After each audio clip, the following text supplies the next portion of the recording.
ہم یہ سمجھتے ہیں کہ صرف گھر اینٹوں اور پتھروں سے بنتا ہے۔ گھر کے ماحول کو ٹھیک رکھنا سب سے پہلی ذمہ داری بچوں کے لیے اچھی ماں کا انتخاب، اچھی بیوی لے کے آنا گھر میں، یہ سب سے زیادہ اہم مسئلہ ہے۔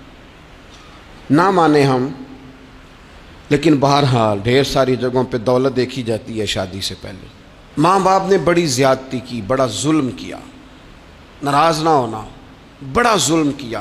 پیسے دیکھے، بچی اور بچے کا نکاح کر دیا۔ یہ اتنا بڑا زندگی میں آپ نے اپنی اولاد کے ساتھ ظلم کیا ہے کہ آپ تو سائیڈ پہ ہو جائیں گے، لیکن وہ بیچارہ ساری زندگی اس کو بھگتے گا۔ نبی پاک صلی اللہ تعالیٰ علیہ وسلم نے الفاظ کو کھول کر بات کو واضح کر کے بتایا تھا۔ ایک تو ہوتا ہے نا کہ آپ کو کسی تشریح میں جانا پڑے، حضور نے بالکل کھول کے فرمایا کہ عورتوں سے محض ان کی خوبصورتی کی وجہ سے شادی نہ کرنا، اس لیے کہ خوبصورتی ان کو ہلاکت میں ڈال دے گی، اور فرمایا محض ان کے مال کی وجہ سے شادی نہ کرنا، مال ان کو سرکش بنا دے گا۔ یا رسول اللہ صلی اللہ تعالی علیہ وسلم پھر کیا کریں؟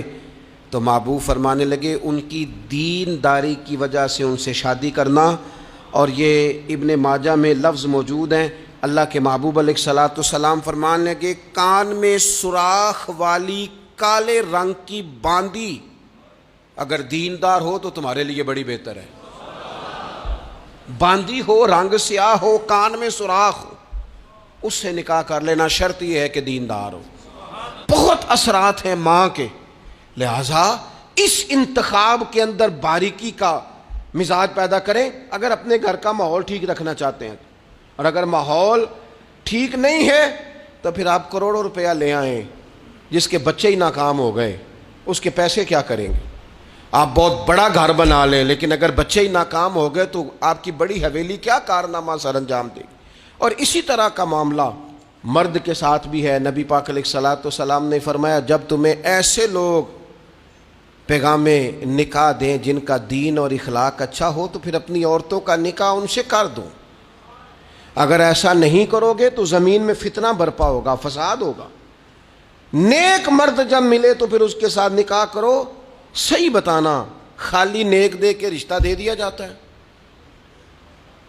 نیک ہے، دیندار ہے، اچھے اخلاق والا ہے، خالی تقویٰ دیکھ کے لوگ رشتہ دیتے ہیں؟ بڑا کچھ دیکھا جاتا ہے، بڑا پس منظر دیا تو تنخواہ تھوڑی ہو تو کہتے ہیں کماتا ہی کچھ نہیں۔ اگر تو بہو آئے تو پھر تو اس کے نصیب کا رزق ہے، اور اگر بیٹی نے جانا ہو تو پھر اس کے نصیب کا رزق نہیں ہوتا۔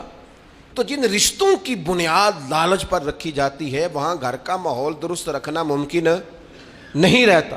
گھر کا ماحول اس وقت درست رہتا ہے جب تقویٰ کو، طہارت کو، پرہیزگاری کو، عمدہ اخلاق کو، عمدہ اطوار کو، اچھے نظریات، ستھرے مزاج، گھرداری کے ماحول کو جب پیش نظر رکھا جاتا ہے، پھر حالات کچھ اور طرح کے ہوتے ہیں۔